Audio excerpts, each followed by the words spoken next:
Pension योजना बा UPS रो प्रमुख तांकर बड़ वैशिष्ट्य गुड़िक पाखरे रखा चाहूँगी जोटा सुनिश्चित पेंशन 25 वर्षर सर्वनिम्न योग्यता अर्जनकारी सेवा अवधि अवसर पूर्वर 12 मासरे मिलिथिबा हाराहारी मूल दरमा बा बेसिक पेर 50% हारे पेंशन सेमानंकु सीधासलख भाव में प्राप्त हो पारिबो। सर्वनिम्न 10 वर्षर चाकरी अवधि ठारू आरंभ करी 25 वर्ष पर्यंत चाकरी अवधि क्षेत्र में बा जो माने से स्तर को पहुंची थे सेमानंकर पेंशनटा अनुपातिक भाव में से अनुसार मिलिबो। विशेष करके सुनिश्चित पारिवारिक पेंशन मृत्यु पूर्व कर्मचारी पाउथुबा पेंशन रो 60% हार रे तार परिवार रो बा पारिवारिक पेंशन ताको परिवार लोकन को प्राप्त होबो। एवं सुनिश्चित सर्वनिम्न पेंशन सर्वनिम्न 10 वर्ष चाकरी अवधि सारी अवसर नेबा परे मासिक 10,000 टंका से पेंशन पाइबो। इथिरे जदि से सही अवधि पूर्वर जदि भी ए घटना घटे जदि 8,000 भी से पाउछि ताहले मध्य सर्वनिम्न ताकू 10,000 पेंशन सर्वनिम्न गोटे मिनिमम फिक्स कर दिया जायछि ए अर्थ ताकू प्राप्त होबो। तृतीय रे आपण माने जानिछंती यशस्वी प्रधानमंत्री नरेंद्र मोदी जी अध्यक्षतार अनुष्ठित केंद्र कैबिनेट 2024 अगस्त 24 तारिख में यूनिफाइड पेंशन स्कीम बा एकीकृत पेंशन योजना को मंजूकृत करिसंती। सुनिश्चित पेंशन पारिवारिक पेंशन मुद्रास्फीति आदि विभिन्न कारणों दृष्टि रखी अनुरूप पेंशन निर्धारण करने विभिन्न सेवा संगठन मानक अनुरोध को दृष्टि रखी केंद्र सरकार वर्तमान प्रचलित जातीय पेंशन व्यवस्था या आहुरी किबरी अधिक सुधार अणा जाई पारिबो एवं एकीकृत पेंशन बा यूनिफाइड पेंशन स्कीम या कार्यकारी करिसंती। आउ यह एप्रिल 2025 पहला ठारू कार्यक्रम हवा पाई केंद्र सरकार लक्ष्य रखिछंती। सही अनुजाई ओडिशा सरकार मध्य एही एकीकृत पेंशन योजना बा यूपीएस को राज्य सरकारी कर्मचारी मानकर पाई कार्यकारी करिवा पाई मोटामोटी भाव में निष्पत्ति ए कैबिनेट नहीं छंती। जो कर्मचारी माने एनपीएस नेशनल पेंशन स्कीम व्यवस्था पेंशन पाइबा योग्य विवेचित होती सेमानंकर पाई यही व्यवस्था लागू करने निमंते राज्य सरकार कैबिनेट रे विधिवत भाव में निष्पत्ति नहीं छंती। एकीकृत पेंशन योजना बा यूपीएस रो प्रमुख तांकर बड़ वैशिष्ट्य गुड़िक पाखरे रखा चाहूँगी जोटा सुनिश्चित पेंशन 25 वर्षर सर्वनिम्न योग्यता अर्जनकारी सेवा अवधि अवसर पूर्वर 12 मासरे मिलिथिबा हाराहारी मूल दरमा बा बेसिक पेर 50% हारे पेंशन सेमानंकु सीधासलख भाव में प्राप्त हो पारिबो। सर्वनिम्न 10 वर्षर चाकरी अवधि ठारू आरंभ करी 25 वर्ष पर्यंत चाकरी अवधि क्षेत्र में बा जो माने से स्तर को पहुंची थे सेमानंकर पेंशनटा अनुपातिक भाव में से अनुसार मिलिबो। विशेष करके सुनिश्चित पारिवारिक पेंशन मृत्यु पूर्व कर्मचारी पाउथुबा पेंशन रो 60% हार रे तार परिवार रो बा पारिवारिक पेंशन ताको परिवार लोकन को प्राप्त होबो। एवं सुनिश्चित सर्वनिम्न पेंशन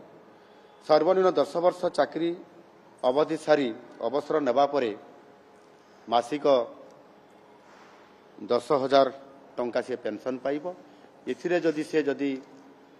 सही अवधि पूर्वर जदि भी ए घटना घटे जदि 8,000 भी से पाउछि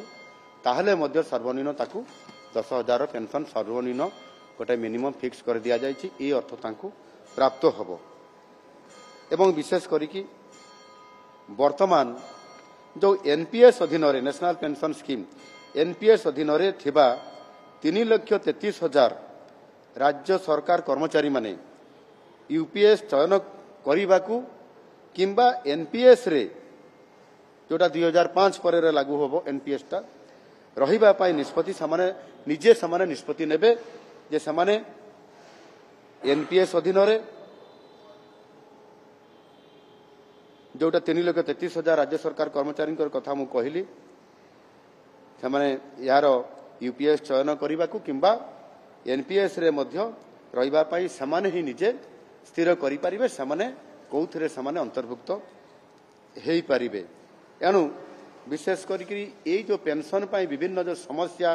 तैयारी होउतला विगत दिन मानकरे ओल्ड पेंशन स्कीम जहा आगुरु लागू होउतला एवं सेही अनुसार आजिर दिन रे मध्य अनेक कर्मचारी माने समान लागू करिया पई अनेक समय मध्य दाबी करी आसिछंती ताकू आधार करी केंद्र सरकार जो निष्पत्ति नहीं गुरुत्वपूर्ण निष्पत्ति से आधार में राज्य सरकार मध्य ताकू इम्प्लीमेंट करिया पई चाहउछंती ताहा जाकी गतकाली कैबिनेट रे अनुमोदन प्राप्त होईछि। चतुर्थ रे जल संपद विभाग विशेष करी एथिरे जो आमर जो बड़ बड़ डैम गुड़िक अच्छी डैम रो पुनर्वास एवं तार उन्नति पाई से प्रकल्प गुड़िक उपरे विशेष करी dam rehabilitation and improvement project DRIP 3 गतकाली राज्य कैबिनेट रे 1,066 कोटी 38 लाख टंकार अनुमानिक मूल्य रे आगामी 6 वर्ष मध्य अर्थात 2025-26 रु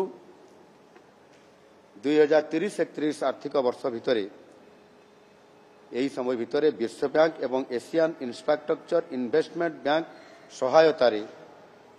जो मु कहली drip 3 dam rehabilitation and improvement project 3 कार्यकारी करिबा पई राज्य कैबिनेट रे यह निष्पत्ति हेछि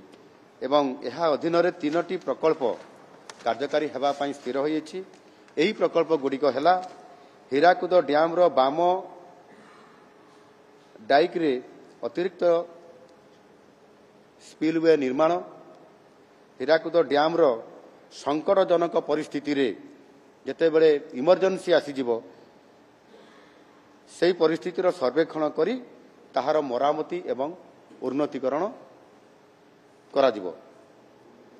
तृतीय रे हीराकुद डैम तथा प्रस्तावित अतिरिक्त स्पिलवे रो फाटक गुड़ी को SCADA supervisory control and data acquisition प्रणाली रे एहाकु स्वयं चालित कराजिवो। आपण मानकु मु अवगत करिया पई चाहे जे जो पुरातन बड़ बड़ जो डैम प्रोजेक्ट गुड़िक जो गुड़िक तांकर जो स्पिलवे गुड़िक जो ओल्ड मॉडल रे जो करा जाय थाय साधारणतः भाव में जिते बड़े इमरजेंसी आसीगला तुरंत ताकू से गेट गुड़िक जिते खोलिबार जो अवकाश दरकार हुए से समय ताकू ऑटोमेशन नथिबा कारणरू बहुत पुराना ओल्ड मॉडल गुड़िक होइतबा कारणरू ताकू यथा समय खोलिबा पई भारी कष्टकर होता है आ से दृष्टिकोणरू ताकू तार अल्टरनेटिव व्यवस्था विकल्प व्यवस्था से करा जाई न थाए समय क्रमे जिते पुराना हेले धीरे धीरे डैम गुड़िक प्रति विपद अधिक होबार संभावना मध्य थिबा कारणरू सरकार एभली एक गुरुत्वपूर्ण 3टी प्रकल्प यही माध्यम करिया पई निष्पत्ति नैछंती एवं सेथि पई आगामी दिन में यहाकू 6 वर्ष भितर ये कार्यक्रम को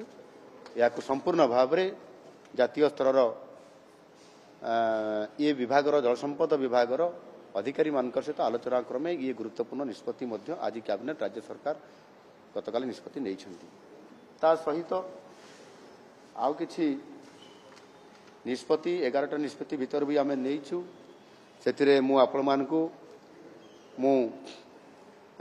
जो रिपोर्ट गुड़िक अच्छी ताकू मध्य आपण मान निकट में मु प्रदान करी विशेष करी लॉ विभाग एक नियुक्ति प्रक्रिया को श्रृंखलित करने और राज्यर सबऑर्डिनेट न्यायपालिका नियुक्ति पाई प्रत्येक श्रेणी प्रार्थी को सुजोग देवाकू ओडिशा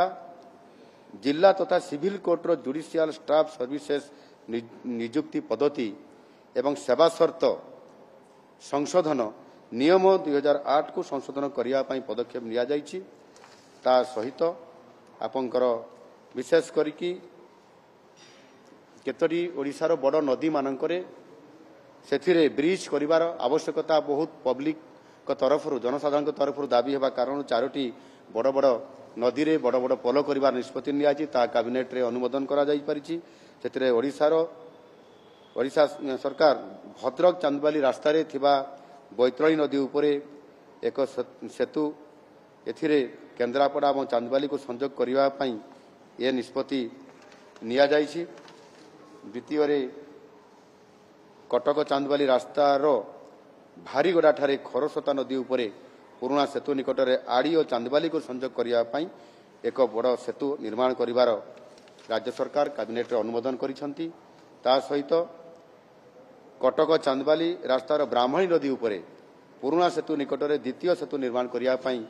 राज्य सरकार निष्पत्ति नैछंती। एवं महानदी उपरे झारसुगुड़ा जिलार पूजारीपल्ली घाट ठारे एक सेतु निर्माण करने बरगड़ जिलार जुरीमुली को संजोग करने ये बड़ बड़ पोल गुड़िक एगुड़िक उपरे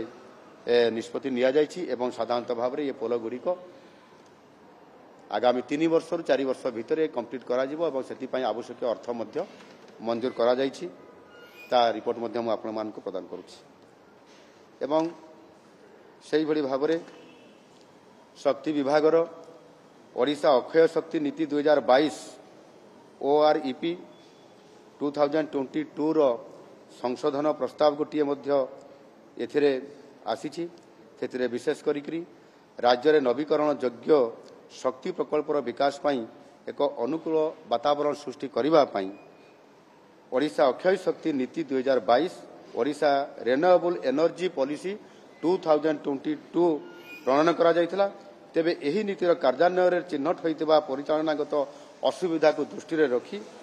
नीति को अधिक आकर्षणीय करबा पई सरलीकरण करबा पई आज राज्य कैबिनेट गतकाली राज्य कैबिनेट रे यह संशोधित प्रस्ताव अनुमोदन करा जायछि। ए बाबद रे डिटेल्स मध्य मु आपण मान को रिपोर्ट दउछि। एवं आउ गोटे साधारण प्रशासन एवं साधारण अभियोग विभागर ओडिशा लोकसेवा आयोग सेवा शर्तावली विनियम 1952 रो गोटे संशोधन प्रस्ताव आसीथिला ताकू मध्य आम कैबिनेट अनुमोदन करिसंती। जदि कौनसी व्यक्ति आयोगर अध्यक्ष किंबा सदस्य भाव नियुक्त हुवंती एवं तांको अंतिम निर्धारित वेतन जहाँकि अध्यक्ष और सदस्यों पई यथाक्रमे मासिक 2,25,000 टंका और मासिक 1,82,000 टंका ठारू अधिक होइथिबो तेबे से सरकारी चाकरी रे थिबा समय रे अंतिम वेतन रु मोट पेंशन राशि को बाद देला परे जो राशि उपनीत हबो ताकू पाइबार से हकदार हो पारिबे। ये प्रकार गोटे ये अनुमोदन ताकू करा जायछि कैबिनेट रे। मो ए समस्त पेपर्स को मध्य आपण मान पाखरे मु रखिबी। बड़ एवं गुरुत्वपूर्ण निष्पत्ति आम राज्य सरकार जेहेतु आज गतकाली संध्यारे ये कैबिनेट बसितला विलंब पर्यंत आ सेतिपई आज मु आपण मान निकट रे ये कथा को रखिली। निश्चित भाव में ओडिशा को आगो को नेबा पई एक समृद्ध ओडिशा गठन करने भितर सबु वर्गर सबु विभाग को गुरुत्व देवा आम सरकार जेभली भाव में जहाँ आम निष्पत्ति निर्वाचन पूर्व करने संकल्प पत्र स्थान देइथिलु एवं संकल्प पत्र जो गुड़िक स्थान ना किंतु गुरुत्वपूर्ण निष्पत्ति लोकंकर निष्पत्ति हेबापई जो गुड़िक आवश्यकता मन होउची ताकू आम सरकार निरंतर भाव में लोकंकु सेवा जोगै देबा पई ओडिशार सर्वांगीन विकास करबा पई त्वरित पर्यायर काम करने संकल्पबद्ध और सेतिपई मध्य आमे निरंतर भाव में प्रति सोमवार को सोमवार प्रति बुधवार को बुधवार अर्थात प्रति बुधवार रे ये कैबिनेट बैठक निष्पत्ति निया जाय थाय। आवश्यक हेले शुक्रवार किंवा अन्य बार रे मध्य नेबार कौनसी प्रतिबंधक नहीं। आ गतकाली निष्पत्ति निश्चित भाव में ओडिशार जनसाधारण को ओडिशार क्रीड़ा प्रेमी मान को ओडिशा रे जो माने पेंशन पाइबा पई जो माने विभिन्न समय रे तांकर दाबी करि आसुतले समानंकर पाई निश्चित भाव में यहाँ गुरुत्वपूर्ण निष्पत्ति समानंक सपक्ष रे या निश्चित भाव में समानंकर जीवन जीविका सहायक हो पारिबो बोली मु आशा करूछि। धन्यवाद।